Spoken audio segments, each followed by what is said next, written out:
नमो वरिहन्ताणं नमो सिद्धाणं नमो आयरीयाणं नमो वज्रायाणं नमो योगे सर्वसाहुनं मंगलमय मंगलकरण वीतराग विज्ञान नमो ताहि जाते भय अरहंतादिमहान करि मंगल करि हो महा ग्रंथ करन को काज जाते मिले समाज सब इस भव तरु का मूलेख जानहु मिथ्या भाव ताको कर निर्मूल अब करिए मोक्ष उपाय। Page number 224। सप्त तत्व का अन्यथा रूप। तो सप्त तत्व का अन्यथा रूप माने जगत में तो 7 तत्व जैसे हैं वैसे ही हैं, ये तो अज्ञानी के अज्ञान में उसका अन्यथा किस प्रकार का स्वरूप भासता है और वो कैसा उसके संबंध में विपरीत मान्यता रखता है, वो चर्चा चल रही है। और ये चर्चा हमारे लिए इसलिए है क्योंकि ये सूक्ष्म मिथ्या दृष्टि है। सूक्ष्म मिथ्या दृष्टि माने इसके मोटा मिथ्यात्व तो नहीं है, वो ग्रहित वैसा कुगुरु कुदेव आदि को नहीं पूजता, 7 तत्वों का विचार भी करता है, उपयोग भी लगाता है, लेकिन उसके संबंध में भी क्या गड़बड़ रह जाती है। तो टोडरमल जी कहते हैं वो भाव भासना ठीक नहीं है। बात हुई थी कल भाव भासना की, क्योंकि भाव भाषण उसी का नाम तो तत्व है। अर्थ माने पदार्थ, तत्व माने उसका भाव। अब अगर उसके भाव को ही नहीं पकड़ा तो फिर तत्वार श्रद्धान कैसे होगा? जैसे जल को तो आप जानते हो, लेकिन जल का मतलब क्या है कि मलिनता को धो डालता है, ठीक है ना। इसका भाव क्या है? प्यास लगे तो प्यास बुझाने के काम आता है, ठीक है। उसका भाव भाषित हो। अब भले ही आप उसको जल की जगह मिट्टी जानो, भले ही आप उसका नाम गलत जानो, कोई आपत्ति नहीं है, लेकिन आपको भाव भाषित है। बच्चा कहता है मम, ठीक है, वो नहीं जानता कि इसको पानी कहते हैं, लेकिन वो अपना काम चला लेता है। तो उसी प्रकार कि कदाचित कोई हीन बुद्धि का धारक हो, वो शास्त्रादि भी ना पढ़े, लेकिन उसको अपना पराया भला बुरा अगर इसका विवेक है, ठीक है ना, तो उसको वो सम्यक्त्व है। सम्यक्त्व की यही पहचान है, आपा पर और भला बुरा, इसका जिसको श्रद्धान है वो सम्यक दृष्टि है। और मिथ्या दृष्टि को क्या होता है? आपको पर को आप, ठीक है ना, उसका एक दूसरे में मिलाकर अनुभव करता है। और भले बुरे का विवेक नहीं है। जो भला है वो भला नहीं लगता, जो बुरा है वो बुरा नहीं लगता, ठीक है। रागादि भाव कैसे हैं?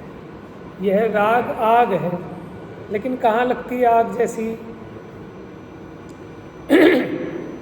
चलिए, हिरण का उदाहरण दिया था और शिवभूति मुनिराज का उदाहरण दिया था कि देखो भाव भासना की इतनी सामर्थ्य है, और भाव भासना ना हो, भले 11 अंगनों पूर्व का पाठी भी हो, लेकिन उसको गुण क्या करेगा वो? उसका उदाहरण दिया था आपको एक मैकेनिक का। 12 साल का मैकेनिक कैसे 1 मिनट में आपकी गाड़ी ठीक कर देता है, ठीक है। और जिसने ऑटोमोबाइल इंजीनियरिंग की है, 1 करोड़ रुपए का पैकेज है, ठीक है, वो पसीने पसीने हुआ फिरता है। समझ में आया? तो अब इस पर से ये नहीं लेना कि शास्त्राभ्यास व्यर्थ है, कि भैया उस तत्वाभ्यास का, तत्व ज्ञान का उपाय तो शास्त्र ज्ञान ही है। ये जो उदाहरण दिए ये तो एक्सेप्शन है। राजमार्ग तो यही है कि पहले जीवादि तत्वों के नाम सीखे, उसके लक्षण जाने, फिर उनकी परीक्षा आदि करे, तब इसको तत्व का निर्णय होता है। और दूसरी बात, हम त्रियंश तो नहीं हैं, हम तो मनुष्य हैं, हमारे ज्ञान का क्षेत्रफल बहुत है, हमको ये जिनवाणी सुलभ है, ठीक है। पंडित जी ने लिखा जैसे किसी के गड़ा हुआ धन निकल आए, किसी ने गाड़ रखा था और निकल गया, अब उसको देखकर बाकी सब तो हाथ पे हाथ धर के नहीं बैठेंगे कि हमारे भी शायद कभी निकल जाए, तो भूखों मरेंगे। तो ऐसे कोई ये कहे कि शेर को भी तो सम्यक दर्शन हो गया, उसने कौन से नए सीखे, उसने कौन से ये शास्त्र पढ़े। भरत चक्रवर्ती देखो, 99,000 रानियाँ, उनके बीच में भी रहते हुए कल्याण कर लिया। ठीक है भैया, तो उसके लिए टोडरमल जी ने कहा कि उनके पिछले भवों का पुरुषार्थ बहुत रहा, तो उनके यहाँ तो गड़ा धन निकला है, और तू उनको देखकर कमाना छोड़ देगा है तो भूखा मरेगा। और दूसरी बात कि कमाना कोई नुकसान का कारण तो है नहीं, कमाना तो धन का ही कारण है। तो इसलिए प्रमादी भी नहीं होना, क्योंकि ये चीज़ें सुन सुन के ना लोग प्रमादी हो जाते हैं। कह रहे साहब इसमें क्या, मुनिवृद्धार अनंत बार ग्रीवक उपजायो। ठीक है, अरे इसमें क्या है, 11 अंगनों पूर्व का भी ज्ञान कर लिया। कि बात तो ठीक है, ये उसको समझाया कि जिसने 11 अंगनों पूर्व का ज्ञान तो किया, लेकिन कहीं कोई भाव भाषा में चूक हो रही है। ठीक है, तू तो 11 अंगनों पूर्व तो छोड़, तूने एक शास्त्र भी आद्योपांत कभी पढ़ा नहीं जिंदगी में, और अगर तू इस उपदेश को मुख्यता से ग्रहण करेगा तो तेरा तो अकल्याण ही होगा। ठीक है, जिंदगी में तूने एक उपवास किया नहीं, और तू कहता है मुनिवृद्धार अनंत बार ग्रीवक उपजायो, तो तेरे मुख्यता से ये उपदेश नहीं है। ये तो उसको उपदेश दिया कि जो उसी में ऐसा अंधा हो रहा है कि उसको आत्मा परमात्मा भेद विज्ञान की कोई खबर नहीं है। बात समझ में आई? तो इसलिए ये बड़ी सावधानी रखनी है कि दवाई कौन सी लेनी, कब लेनी, कितनी डोज लेनी। सर्दी है तो गर्म दवा लेनी, और गर्मी है तो थोड़ी ठंडी प्रकृति की दवा लेनी। और गर्मी का ही बुखार है और गर्म ही दवा ले ले तो मरण ही होगा। बात समझ में आ गया कि पहले ही ज्ञानाभ्यास से बचता है, और फिर उसको ऐसे ही उपदेश को ग्रहण करें मुख्यता से कि शास्त्र तो जड़ हैं, शास्त्रों से ज्ञान नहीं होता। तो बात तो सच्ची है, लेकिन अभी तेरा अभिप्राय खोटा है। माने ये सम्यक श्रुत है, लेकिन इस सम्यक श्रुत को ग्रहण करके भी अपने मिथ्यात्व का पोषण करता है। कौन? तीव्र कषाई, तीव्र मिथ्या दृष्टि, सिर्फ एक अभिप्राय की भूल से। आइए अब इसके तत्व श्रद्धान किस प्रकार होता है सो कहते हैं। किसकी बात चल रही थी? कि ये उसकी बात चल रही थी, व्यवहाराभासी शास्त्रों से पढ़कर खूब अच्छे से सीख लेता है, 7 तत्वों के नाम भी सीख लेता है, उनके भेद प्रभेद, और दूसरों को सिखा भी दे, इतना बढ़िया मास्टर हो जाता है। लेकिन फिर भी उसके तत्व श्रद्धान यथार्थ नहीं होता। अब कैसा तत्व श्रद्धान होता है वो देखो, तो अपने से मिला लेना है कि अगर अपने भीतर ये भूल हो तो वो भूल मिटा ले। देखिए, जीव अजीव तत्व का अन्यथा रूप। देखो, जीव अजीव दोनों एक साथ चलेंगे क्योंकि ये सापेक्ष हैं। एक बात बताओ, जैसे पति पत्नी, ये धर्म सापेक्ष है। जिसका कोई पति हो तभी तो वो पत्नी नाम की संज्ञा मिलेगी, है ना। जिसकी पत्नी हो उसे ही पति नाम की संज्ञा मिलेगी। समझ में आया? तो अगर जीव ना हो तो अजीव किसे कहोगे? समझ में आया? जैन ना हो तो अजैन किसे कहोगे? तो जैन अजैन ये अस्ति नास्ति की अपेक्षा है। उसी प्रकार जो जीव नहीं है वो सब अजीव है। तो आपको जीव समझ में आएगा तभी अजीव समझ में आएगा। तो जो जीव को नहीं जानता वो अजीव को भी नहीं जानता। ठीक है, अजैन कौन होते हैं बताओ? जिसको जैन की खबर है वही तो कहेगा अजैन कौन है। ये तो गुप्ता जी हैं, ये तो शर्मा जी हैं, कहाँ है अजैन? तो ऐसे ही आप कहोगे ये तो पुद्गल है, ये तो धर्म है, ये तो अधर्म है, ये आकाश है, ये काल है। अजीव कहाँ है बताओ? कौन सा है अजीव बताओ आप? कितने द्रव्य होते हैं? 6 द्रव्य होते हैं। कौन कौन से? जीव, पुद्गल, धर्म, अधर्म, आकाश, काल। अजीव तो आया ही नहीं इसमें। बताओ, जीव, पुद्गल, धर्म, अधर्म, आकाश, काल, कहाँ है अजीव? हाँ, तो आप ये देखो ना, ऐसा क्यों भेद विज्ञान कराया कि हमको जीव को पहचानना है। जैसे वो बालक जिसकी मम्मी खो गई थी मेले में, मम्मी नहीं, वो खुद खो गया था। फिर उन्होंने कहा अरे मैं तो तुम्हारे सामने हूँ, मैं कहाँ खो गया, मम्मी खो गई। चुप कर, कभी मम्मी भी खोती है, हमेशा बच्चे ही खोते हैं। चलो, तो वो बालक किसको ढूंढ रहा है? मम्मी को। ठीक है, अब जब वो मम्मी को देखता है तो उससे वो थानेदार पूछता है क्यों रे, देख ये तेरी मम्मी है क्या? कि नहीं। कि ये तेरी मम्मी है क्या? कि नहीं। ये तेरी मम्मी है क्या? नहीं। अच्छा, वो ऐसा नहीं देखता कि तो त्रिशला आंटी है, तो बिमला आंटी है, तो शिमला आंटी है, ऐसा नहीं देखता। वो क्या देखता है? मम्मी को खोज रहा है। उसकी दृष्टि में मम्मी ऊर्ध्व है, तो उसको ये देखता है मम्मी, मम्मी, मम्मी, ये मेरी मम्मी नहीं, ये मेरी मम्मी नहीं, ये मेरी मम्मी नहीं है। ऊर्ध्वता किसकी है? मम्मी की। मम्मी धर्म मुख्य है, तो वो देख रहा है reject reject reject reject reject. अब उसमें फंसता नहीं, ये तो मेरे दोस्त की मम्मी है ना, ये उसको कुछ मुख्य नहीं होगा, जानता है, लेकिन अभी तो माँ ही मुख्य है। समझ में आया? तो वो बिमला आंटी शिमला आंटी में अपनी माँ के नास्तित्व का दर्शन करता है। किसका दर्शन करता है? माँ की नास्ति का, कि मेरी माँ नहीं है। तो ऐसी भेद विज्ञानी देखो, द्रव्य संग्रह की पहली गाथा मंगलाचरण में क्या लिखते हैं? जीवम जीवम दव्वम जिणवर वसहेण जेणनि दिठम देविंद विंद वंदम वंदे तम सर्वदा सिरसा। तो वहाँ उन्होंने दो भेद डाले, जीवम जीवम दव्वम। अभी हमने द्रव्य पढ़े तो उनमें जीव अजीव द्रव्य तो है नहीं, जीव पुद्गल धर्म धर्म आकाश काल है। लेकिन आचार्य देव ने एक जीव को समझाने के लिए इस शास्त्र की रचना की, इसलिए भेद कैसे डाले? जीव अजीव। समझ में आया? आप गिनते हो तो कहते हो ये अजैन है, अजैन है, और मुसलमान गिनेगा तो कहेगा गैर मुस्लिम है, गैर मुस्लिम है। तो सब अपनी अपनी अपेक्षा देखते हैं। तो ये जीव अजीव एक साथ दिखेंगे, समझ में आया? उसकी अस्थि और उसकी नास्ति वो एक साथ है। ठीक है, जहाँ ये दिखेगा कि ये घट है, तो वहाँ ये भी है कि पट नहीं है, ये रथ नहीं है। ठीक है, और घट को नहीं दिखा, पट देखा, रथ देखा, और क्योंकि खोज घट की है तो वो क्या देखता है कि यहाँ घड़ा नहीं, यहाँ घड़ा नहीं, यहाँ घड़ा नहीं। उर्दू कौन रहा? घड़ा। ठीक है, लेकिन ये गड़बड़ क्या करता है कि वो जीव को, जीव अजीव के भेद विज्ञान के स्वरूप को नहीं समझता, उसके भाव को नहीं पकड़ता, लेकिन उसके भेद आदि को याद करता है।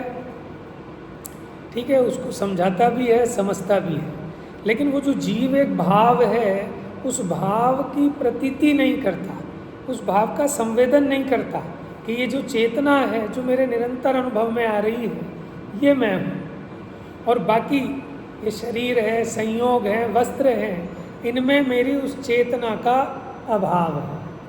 बात समझ में आ गई? चलिए,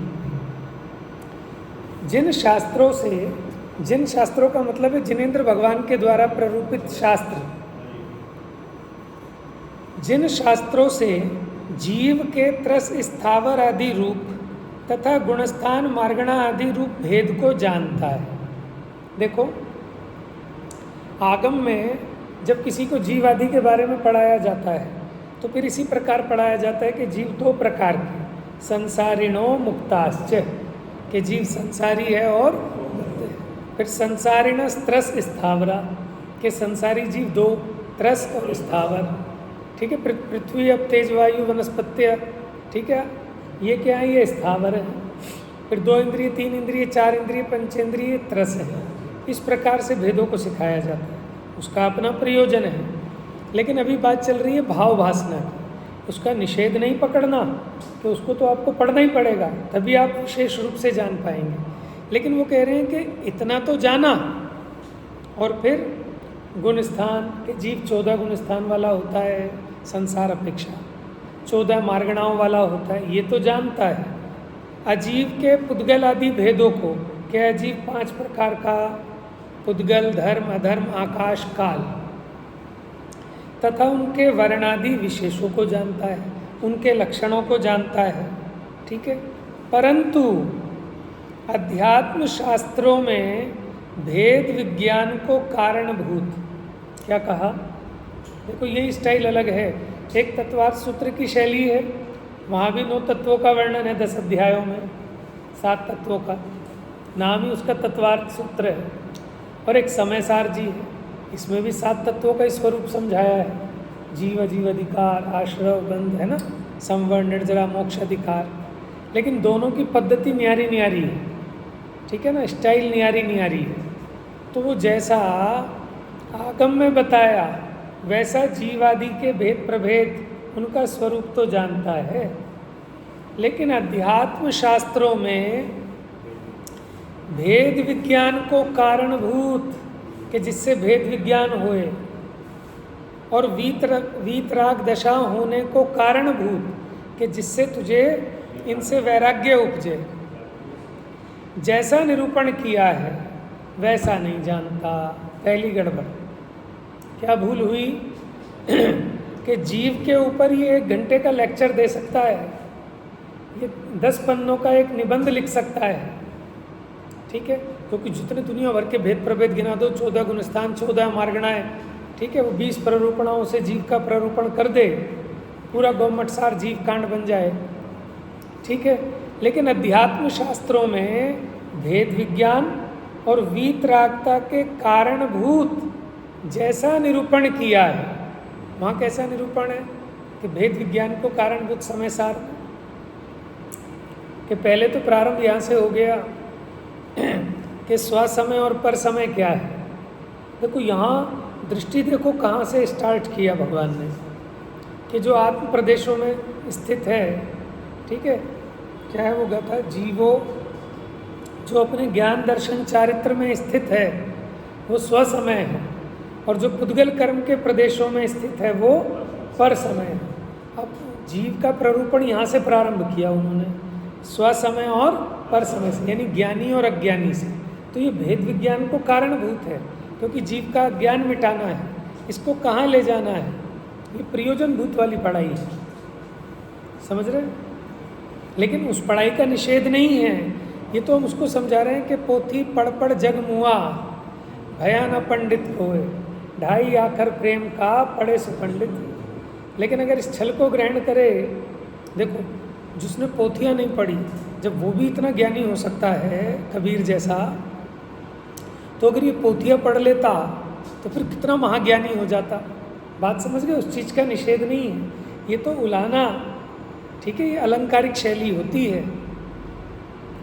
तो ये उलाहना किस लिए दिया जाता है कि तूने सब कुछ तो किया, शाबाश, लेकिन अगर ये और कर लेता तो तेरा काम बन जाता। बात समझ में आ गई। लेकिन जब हम ऐसी प्ररूपणा करते हैं तो जीव को ये उसमें से अपने मतलब का निकाल लेता है कि पोथी पढ़ पढ़ जग मुआ। सही बात है, सारे पागल हैं, ये सुबह सुबह आ जाते हैं और पढ़ते हैं शास्त्र 2-2 घंटे। बात समझ में, क्यों? क्योंकि अपनी उस कषाय का पोषण करना है, इसने प्रमादी रहना है, ठीक है। तो आचार्यों की आज्ञा है कि शास्त्राभ्यास के बिना तत्व का ज्ञान कैसे होगा, और ज्ञान ही नहीं होगा तो भेद विज्ञान कैसे होगा। हाँ, समझ गए। अध्यात्म शास्त्रों में भेद विज्ञान को कारणभूत व वीतराग दशा होने को कारणभूत जैसा निरूपण किया है वैसा नहीं जानता। देखो जैसे आश्रव का निरूपण किया तो ये तो जानता है आश्रव के 57 भेद होते हैं। पन मिथ्यात योग 15 द्वादश अविरति जानो, पंचरु 20 कषाय मिले सब 57 मानो। तो इतना बड़ा ज्ञानी है, मैंने अगर ये समझा दे, अरे भाई साहब इनको तो बहुत बड़ा ज्ञान है। लेकिन आश्रव दुख कार घनेरे, बुद्धिवंत तिन्हें निर्वेरे, ये पद्धति नहीं जानता, इस रीति से शास्त्राभ्यास नहीं करता। अंतर समझ में आ गया कि वो 57 भेद तो जानता है, ठीक है, आश्रव के, लेकिन ये आश्रव दुखरूप है, ऐसी उसको भाव वासना नहीं है। समझ में आया? जैसे अभी बड़े बड़े डॉक्टरों की कॉन्फ्रेंस हो रही थी, अब उसमें वो नुकसान बता रहे थे, जो प्रोसेस फूड होते हैं, पैकेट फूड होते हैं, और ये जो मैदा है, ये चीनी है, ये खतरनाक है, जहर है। और बीच में इंटरवल हुआ लंच के लिए, और सबके सब वही मैदा और भुनी हुई वो सब हैं, समोसे कचौड़ी और सब प्रोसेस फूड उस पर टूट पड़े, और 2-2 कचौड़ी लेंगे, सब ऐसा निर्देश लगा हुआ था, उसके बावजूद भी चाड़ लेते हैं। समझ में? और किसको कम मिली तो थोड़ा दुखी रहता है। अगर इसका श्रद्धान ठीक होता, कम मिली तो सोचता मैं तो कंट्रोल नहीं कर पा रहा था, थैंक यू आपका कि आपने कंट्रोल करा दिया। तो उससे उसकी उपादेयता समझ में आ रही है कि किसी कारणवश वो अपने आप को रोक नहीं पा रहा, लेकिन उसको हेता वर्तती है। कम मिले खुश भी होता है कि चलो बच गए, ठीक है। तो माने आप ये समझो कि वो बातें तो कर रहे हैं, लेकिन उसकी भाव भाषित नहीं हो रहा। वो पूरा साइंटिफिक दुनिया भर की प्रेजेंटेशन बना बना के लाए हैं, पूरा आपको केमिकल और वो सारा रिएक्शन पढ़ा देंगे, सारी वो फिजियोलॉजी और वो सब बायोलॉजी सब पढ़ा देंगे, लेकिन ये मेरे को घातक है, दुख रूप है, ऐसे उसको भाव वासना नहीं है।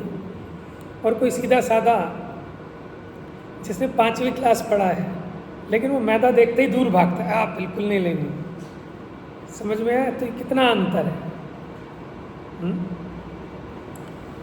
देखो, अब अध्यात्म शास्त्रों में भेद विज्ञान को कारणभूत व वीतराग दशा होने को कारणभूत जैसा निरूपण किया वैसा नहीं जानता।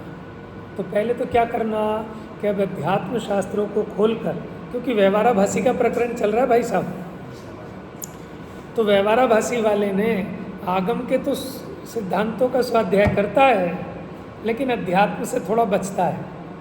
बात समझ में आ गई? क्यों बचता है? क्योंकि अध्यात्म शास्त्रों में जिसमें तुम धर्म मान रहे हो उन सबको जीरो कहा जाता है, उसका निषेध किया जाता है, इसलिए वो अध्यात्म शास्त्र नहीं पढ़ता। बात समझ में आ गई? तो इसलिए व्यवहाराभासी का प्रकरण है, इसलिए इसको कह रहे हैं कि भैया तू समयसार और 6 डाला का बारीकी से स्वाध्याय कर, तूने खूब अच्छे से तत्वार्थ सूत्र और गौमट सार तो पढ़ा, सो शाबाश, लेकिन अभी भेद विज्ञान को कारणभूत ऐसा भी तो अभ्यास कर, प्रयोजनभूत वाला।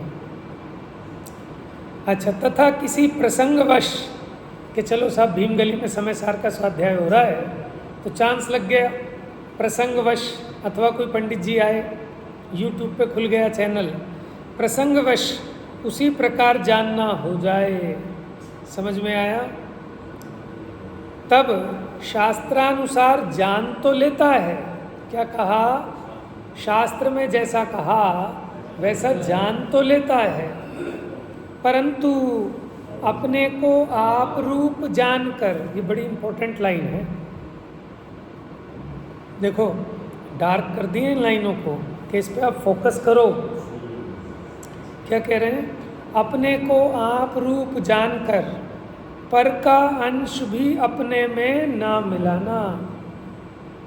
समझ में आया? माने ऐसा बिल्कुल निर्मल भेद ज्ञान इसको होना चाहिए, लेकिन वो कब हो पाएगा कि जब अपनी पकड़ होगी, तभी तो जान पाएगा कि ये मैं नहीं हूँ। जब अपनी पकड़ नहीं है, ठीक है ना, मैं चेतना लक्षण वाला कैसे मैं निरंतर मेरे अनुभव में आ रहा हूँ, अगर उसकी प्रतीति है तब इसको ऐसा हो पाएगा कि ये पर है, ये मेरा नहीं है। समझ में आया? माने अगर अपनी चीज़ की पहचान नहीं है, ठीक है, जैसे हमारे घर पर बराबर वालों का कपड़ा गिरा और उन्होंने पूछा कि भैया, मैंने हमसे पूछा कि आपका है क्या? अब हमें पता ही नहीं हमारे बनियान की, हमें पहचान ही नहीं है हमारे बनियान की, तो हम ना तो ये कह सकते कि मेरा है और ना ये कह सकते कि मेरा नहीं है। कौन कह सकता है? अब आजकल की जो महिलाएं होती है ना, इनको अपने बर्तनों की पहचान नहीं होती। पहले पुरानी औरतों को बहुत होती थी, और घरों में बर्तन आते जाते भी थे, तो गिलास की शक्ल देख के बता दे कि मेरा है कि बिमला का है कि निर्मला का है। समझ में आया? इतनी पहचान होती थी, ठीक है। वो हाथ में लेते ही पता लग जाए उसे कटोरा तो हमारा है ही नहीं, हमारा तो दूसरा कटोरा है। तो अब कौन कह सकता है कि कटोरा मेरा नहीं है? कि जिसको अपने कटोरे की भली प्रकार भाव भासना है, प्रतीति है। आपको भी अपने घर के बर्तन में जिस कटोरे में आप रोज़ खाते हो ना, आपका फेवरेट कटोरी, आपका फेवरेट गिलास, तो आपको हाथ में लेते ही पता लग जाएगा कि भैया ये तो मेरा गिलास नहीं है, मेरा गिलास नहीं, ये तो मेरी चम्मच। वो घिस घिस के ऐसी हो जाती है आपकी शेप कि आपके पकड़ में आ जाती है ना। तो ऐसी जिसको बारीक अपने स्वरूप की भाव भासना है, ठीक है, हर जगह उसको समझ में आ रहा है कि मेरी संचेतना, ये मेरा स्वरूप क्या है, तो वहाँ उसे देखो द्रव्य कर्म में, भाव कर्म में, नो कर्म में कहीं भी ये मैं हूँ ऐसी भूल नहीं हो सकती। डॉक्टर साहब इस उदाहरण को बड़े अच्छे से समझाते हैं। यही जो भी प्रकरण चला कि जैसे वो जिसका बच्चा खो गया, माने बच्चे की मम्मी खो गई, ठीक है, अब उससे पूछता थानेदार तेरी माँ का नाम क्या था, वो कहता है माँ। तेरी माँ कैसी दिखती थी दिखने में, माँ। गोरी थी कि काली थी, माँ। बच्चे को नहीं पता होता, क्यों? कभी उसने इस बात को उर्दू किया ही नहीं कि मेरी मम्मी गोरी है कि काली है, मोटी है कि पतली है, लंबी है कि ठिगनी है, उसका ब्लड ग्रुप क्या है, उसको तो बस मम्मी दिखती है। उसका माने आप मम्मी धर्म मुख्य किया है। लेकिन जिसने उस मम्मी का हेल्थ इंश्योरेंस किया, उस इंश्योरेंस एजेंट को एक एक चीज़ पता है कि मम्मी की हाइट कितनी, मोटाई कितनी, कॉम्प्लेक्शन कैसा है, वज़न कितना, ब्लड ग्रुप कौन सा, ठीक है, बीपी डायबिटीज़ कितना, सब पता है। लेकिन उसको मम्मी पने की भाव भासना नहीं, उसको उसमें वैसा ममत्व और प्रतीति नहीं है जैसे उस बालक को, 5 साल के बालक को। बात समझ में आ रही? तो ऐसे ही किसी प्रसंगवश उसी प्रकार जानना हो जाए, कैसा कि जैसा अध्यात्म शास्त्रों में कहा, 6 डाला भी पढ़ ली, समय सार जी भी पढ़ लिया, तो शास्त्रानुसार जान तो लेता है, परंतु अपने को आप रूप जानकर, गड़बड़ क्या हुई कि अपने को आप रूप जाना नहीं। सबको तो जाना निज को न जाना, कैसा ज्ञान धारी तुमने आपा ना पहचाना। सबको जाने, सबको बताए, लेकिन खुद का ही एड्रेस ना पता हो, खुद का एड्रेस दूसरों से पूछना पड़े, तो ऐसे ज्ञान का क्या लाभ? अपने को आप रूप जानकर, मतलब मैं कह रहा था कि जो अपनी पहचान करता है, ठीक है, उसे ही पर की पहचान होती है कि ये पर है, क्योंकि सापेक्ष है ना, कि मेरा ना होना जहाँ मैं नहीं हूँ उसको कहते हैं पर अथवा अजीब। परंतु अपने को आप रूप जानकर पर का अंश भी अपने में ना मिलाना।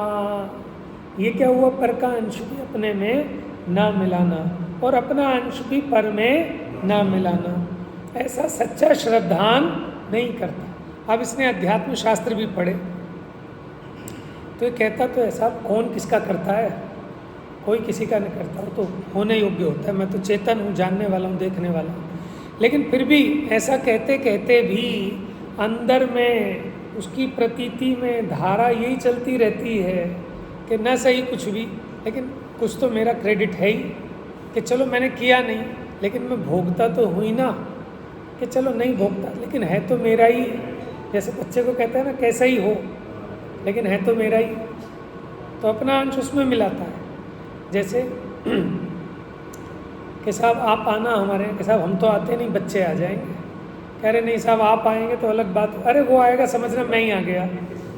बात कहने की नहीं, अंदर में फील करता है कि ये मेरा ही अंश है। पुत्र को अपना अंश महसूस करता है। तो ऐसे पर का अंश अपने में और अपना अंश पर में मिला लेता है, क्योंकि बाहर की सामग्री बढ़ने से अपने को बढ़ा। उस दिन मैंने उदाहरण दिया था ना ट्रक वाला, कि एक ट्रक वाला सामने से आ रहा है, एक इधर से आ रहा है, आमने सामने से आ रहा है, और वो गली बड़ी संकरी है, छोटी सी गली है 4 फुट की। अब कैसे निकलेंगे दोनों?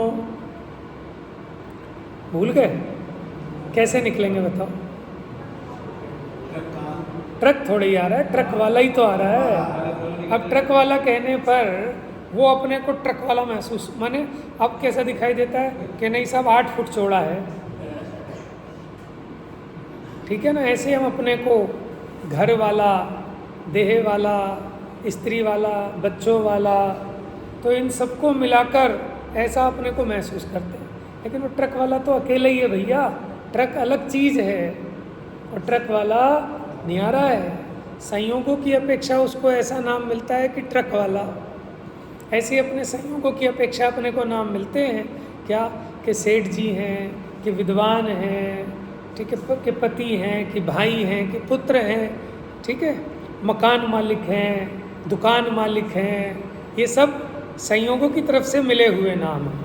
लेकिन ये उसी मूर्ख की तरह अपने को कैसा महसूस करने लगता है जब लोग कहते हैं सेठ जी, तो ये अपने को चौड़ा मानने लगता है। समझ में, धन के आधार से अपने को बड़ा और धन के कम होने पे अपने को छोटा। समझ में आया? तो मिलाया नहीं मिलाया अपना अंश पर में और पर का अंश अपने में। बात समझ में आ गई? ये उसकी बात कर रहे हैं कि समय सार भी पढ़ लिया अब इसने और सीख भी लिया उस प्रकार का भेद विज्ञान। समझ में आया? आपने 1100 की पर्ची कटाई, आपके पड़ोसी ने 11,000 की पर्ची कटाई, आपको छोटा तो फील नहीं होता अपने आप को? अगर छोटा फील होता है तो इसका मतलब आपने पर का अंश अपने में मिलाया, अपना अंश पर में मिलाया। सबने 1100 दिए, मेरे 1200 लिखो, कि क्यों? कि लिस्ट में मेरा नाम सबसे ऊपर आएगा। बताओ, अब हम पढ़े समय सार और बुद्धि इन चीज़ों में चले तो कैसे समझ में आया? इससे समझ में आया कि कुछ समझ में नहीं आया। मिला रहा है ना, मैंने यहाँ तो दाल ही काली है, एक तो होता है दाल में कुछ काला है। टोडरमल जी तो कह रहे हैं कि परकांश, अरे तो पूरा ही पर रूप अपने को अनुभव कर रहा है और अपने को पर रूप और पर को आप रूप, ठीक है ना। तो इस एंगल से इसको भेद विज्ञान करना चाहिए कि मैं अपने को किस चीज़ से ऊंचा और किस चीज़ से नीचा मान रहा हूँ, किस चीज़ से सुखी और किस चीज़ से दुखी मान रहा हूँ। देखो, आपके घर में बढ़िया एसी है, ठीक है ना, तो आपके पास इतना खर्चा भी है कि आप चला सको, बिल भर सको, तो आप अपने को क्या मानते हो कि हम सुखी हैं। अरे भैया तुम्हारे एसी ही नहीं है, अरे भैया बड़े दुखी हैं। तुम्हारे कूलर भी नहीं है, अरे भैया तो बड़े दुखी हैं बेचारे। पहले ऐसा होता था, जिन हमारे बच्चे थे ना, तो हमें पता लगता है इनके घर में टेलीफोन है, तो हम सोचते तो बहुत अमीर आदमी है, ठीक है। अच्छा, इनके घर में फ्रिज भी है, अरे भैया तो बहुत सेठ है। तो मैंने फ्रिज से हम उस व्यक्ति का आकलन करते हैं। और अभी भी ये छोटी गाड़ी है तो छोटा आदमी, बड़ी गाड़ी क्यों लेते हैं इतनी महंगी? मैंने 2-2 करोड़ रुपए की गाड़ी, 5-5 करोड़ रुपए की गाड़ी, ठीक है।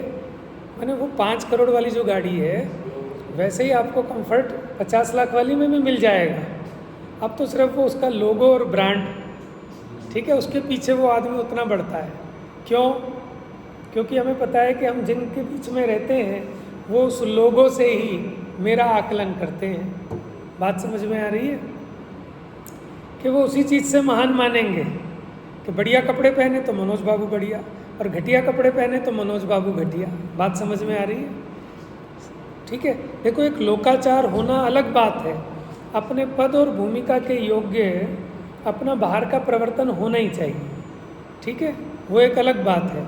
लेकिन हमारी बुद्धि में उस वजह से हम अपने को बड़ा और छोटा जो फील करते हैं, इसका मतलब है कि हम अपने को पर रूप अनुभव कर रहे हैं और पर को आप रूप अनुभव कर रहे हैं।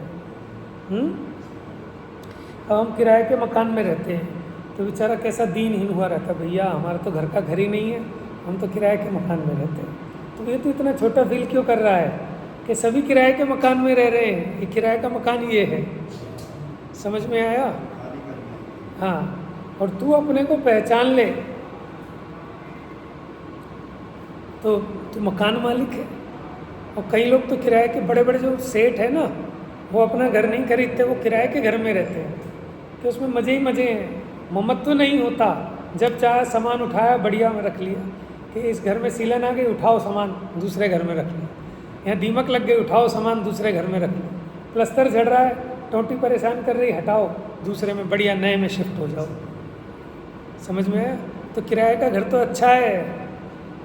आप अपना घर लोगे 1 करोड़ रुपए का आएगा, और 1 करोड़ का 1% का ब्याज बताना कितना है? 1 लाख रुपये। 1 लाख रुपये महीना में कहीं नहीं, आपको 50,000 में मिल जाएगा बढ़िया।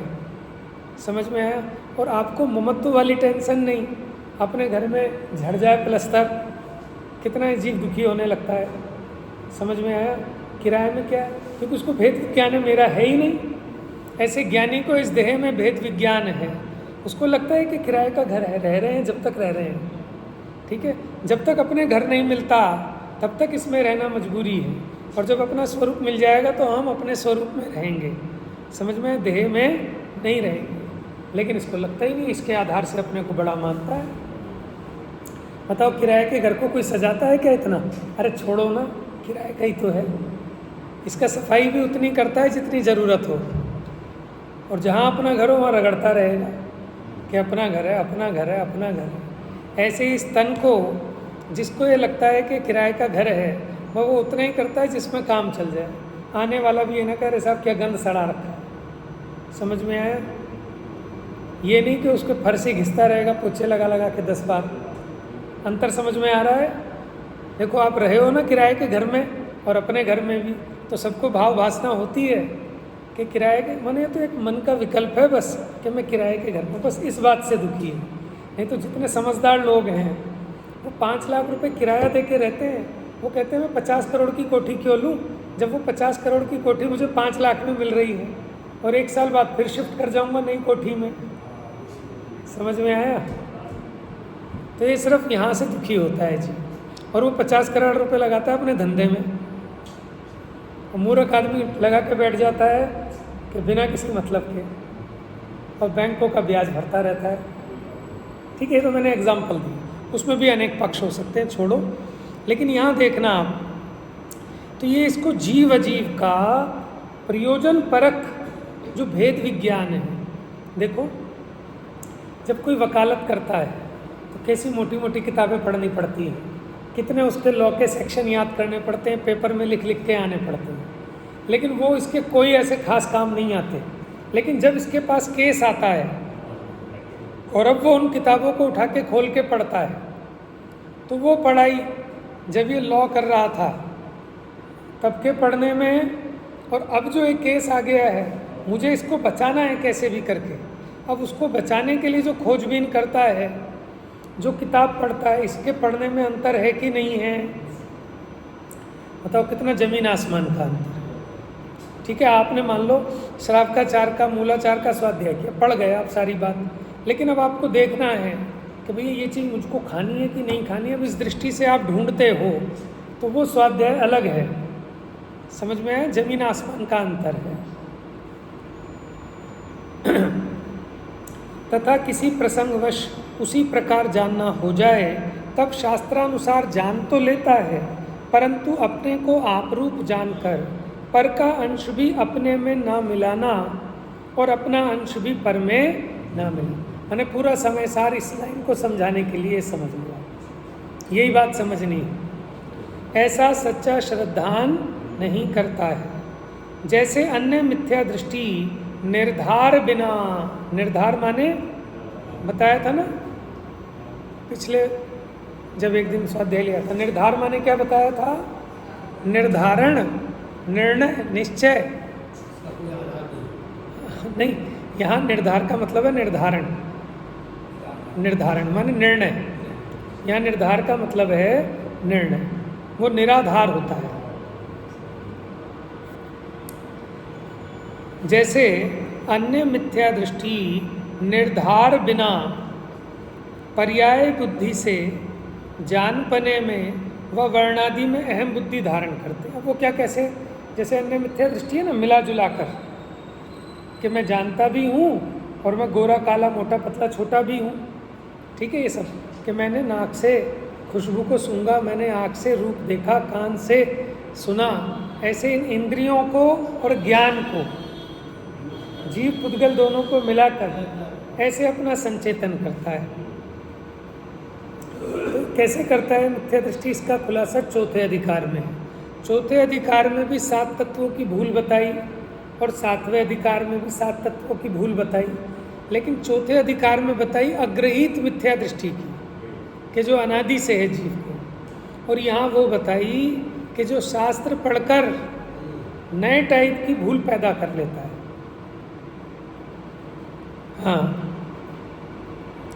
उसी प्रकार यह भी आत्माश्रित ज्ञानादि में और शरीर आश्रित उपदेश उपवास आदि क्रियाओं में अपनत्व मानता है। देखो, ये जो ज्ञान आदि है, जानना हो रहा है, ये तो आत्मा का धर्म है, आत्मा आश्रित है। और उपदेश, उपवास, ये जो क्रियाएं हैं, ये शरीर आश्रित है। इन दोनों को मिलाकर एक मानता है। व्यवहाराभासी की मुख्यता से बात है ना, इसलिए बात कह रहे हैं। उपदेश, उपवास, इन्हीं में वो अपनत्व करे रखता है, इसका रस लेता है बस। तथा कभी शास्त्रानुसार सच्ची बात भी बनाता है। क्या कहा कि भैया ये उपदेश, ये पुद्गल की पर्याय है, ये उपवास, ये सब पुद्गल का खेल है, इसमें हमारा कोई मेल नहीं है। तो कभी शास्त्रानुसार सच्ची बात भी बनाता है। शब्द देखो, बनाता है, बातें बनाना, समझ में आया। परंतु अंतरंग निर्धार रूप श्रद्धा नहीं है, अंतरंग में निर्णय पूर्वक प्रतीति नहीं है। इसलिए जिस प्रकार मतवाला माने बावला, माता को माता भी कहे तो भी वो सयाना नहीं है। अभी 1 मिनट में उसे पत्नी कहने लगेगा, इसका कोई भरोसा है क्या? इसको निर्णय ही नहीं है। अब जैसे मैं जानता हूँ बहुत सारी बातों में आप सही जवाब देते हो, लेकिन मुझे पता है कि आप नहीं जानते, वो तो चांस की बात है, तुक्का लग जाता है, लेकिन आपको उसका निर्णय नहीं है ना। अभी मैं दूसरी बात कहूँगा तो आप विचलित हो जाते हो फिर। तो इससे पता चला कि आप कह तो रहे हो, लेकिन निर्धार पूर्वक नहीं कह रहे।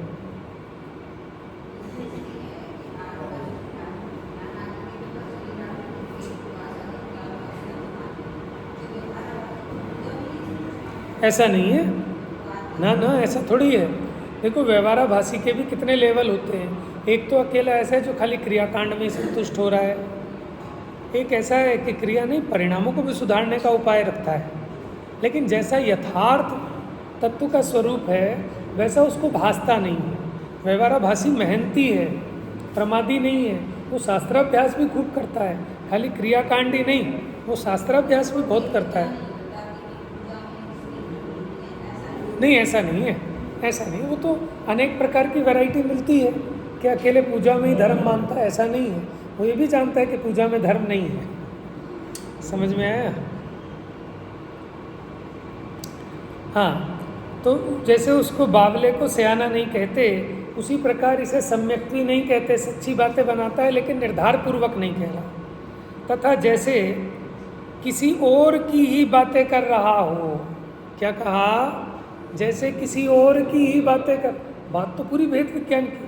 हाँ, ये आत्मा अनादि से अपने को जाने बिना दुख भर रहा है। कि कौन आत्मा? ये आत्मा, पड़ोसी का आत्मा। पड़ोसी कहेगा इसका आत्मा, किसका आत्मा? ये इसको ऐसा भाषित नहीं होता कि यहाँ एक पार्टी मैं हूँ, लेकिन बस थर्ड पर्सन में ही पड़ जाता है। अरे भैया, ये अज्ञानी जीव दुखी है। कि ये अज्ञानी जीव माने कौन सा? कि उपदेश तो थर्ड पर्सन में होगा, लेकिन ग्रहण फर्स्ट पर्सन में करना। समझ में आया? हम देखो, हम भी उपदेश करेंगे ना, हम ऐसे करेंगे अज्ञानी जीव, हम ये नहीं कहेंगे कि तू अज्ञानी दुखी है। ऐसा ये इस तरीका नहीं है। ठीक है, किसी को उलाना भी दिया जाता है तो ऐसे थोड़ी तूने पैसे लिए थे 10 महीने हो गए कहे थे अब तक लौटाए नहीं, तो उसको थर्ड पर्सन। आजकल भाई सब ज़माना कितना ख़राब है, किसी को पैसे दे दो, ब्याज तो दूर की बात है, मूल भी नहीं आता, और मांगो तो हम दुश्मन हैं, जैसे हमने कर्जा लिया हो। ठीक है, थर्ड पर्सन पे दिया जाता है उपदेश, तो उपदेश तो थर्ड पर्सन पे ही दिया जाएगा, लेकिन फर्स्ट पर्सन पे ग्रहण करना कि मेरे लिए, तो वहाँ तो बुरा मान जाते कि मुझको सुना रहा है। यहाँ नहीं मानता कि मुझको सुना रहा है। समझ में? मुनि की बात कहें तो मुनि के लिए, गृहस्थी की बात कहें तो गृहस्थी के लिए, ज्ञानी की बात कहें तो ज्ञानी के लिए, अज्ञानी की कहें तो अज्ञानी। तेरे लिए कुछ नहीं है, ये सिर्फ आड़ती बनता है बीच में। जैसे किसी और की ही बातें कर रहा हो, इस प्रकार से आत्मा का कथन करता है, परंतु ये आत्मा मैं हूँ ऐसा भाव भाषित नहीं होता है इसको। आप देखो, अपना स्वरूप जो है ना, इसको अपनी प्रतीति नहीं हो रही ना। अपनी प्रतीति हो जाए सब काम हो जाए है, लेकिन ये कोई दुर्लभ काम नहीं है। थोड़ा सा बस उपयोग को एक बार ठहराए तो उसको समझ में आए कि एक्चुअल में मैं हूँ क्या। बहुत ज़्यादा पढ़ने की ज़रूरत नहीं है इसके लिए। लेकिन अब इसको हम यही कह के टाल देते हैं कि मिथ्यात्व की ऐसी इसको तीव्रता है कि देखते हुए भी नहीं देख रहा।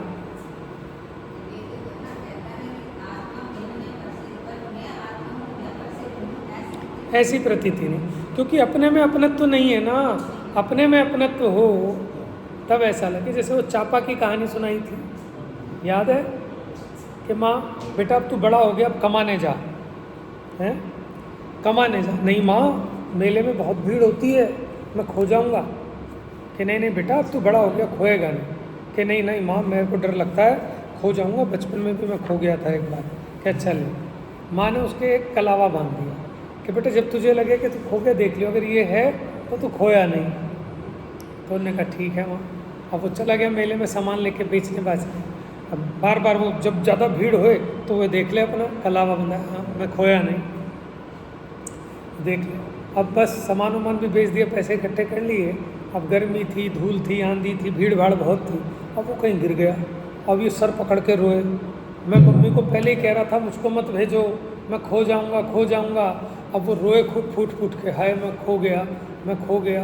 और माँ को गाली बके कि मम्मी मानती नहीं है, जिद्दी है, समझाया था ये है वो। रोते रोते फूटते फूटते आए घर पे और खूब रोए फूट फूट के। माँ के क्या हो गया?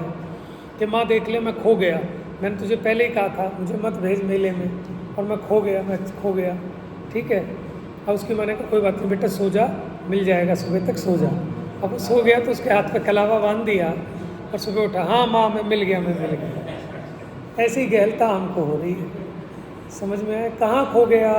अरे तू स्वयं है, लेकिन ऐसी कोई गहन अंधकार की अंधियारी सर पे चढ़ी है कि वो बात अपने प्रतीति में नहीं आ रही। लेकिन इसको क्या ज़रूरत भी नहीं लग रही। इसको ज़रूरत लगे और मार्ग ना मिले, ऐसा हो ही नहीं सकता। क्योंकि ये तो ऐसे सरल काम है कि पशु पर्याय में हो गया। नरक में देखो कहाँ फुर्सत है, वहाँ जीव कर लेता है नया सम्यक दर्शन पैदा। आप बताओ नारकियों से ज़्यादा आप व्यस्त हो क्या? वो तो लड़ने मरने में पूरे व्यस्त हैं। अपन नारकियों जैसे तो व्यस्त नहीं है, तो अपने को क्यों नहीं हो सकता? अरे नहीं साहब, हम तो इतने बिजी हैं, ये है वो है, हम जब निवृत्त हो जाएंगे तब करेंगे।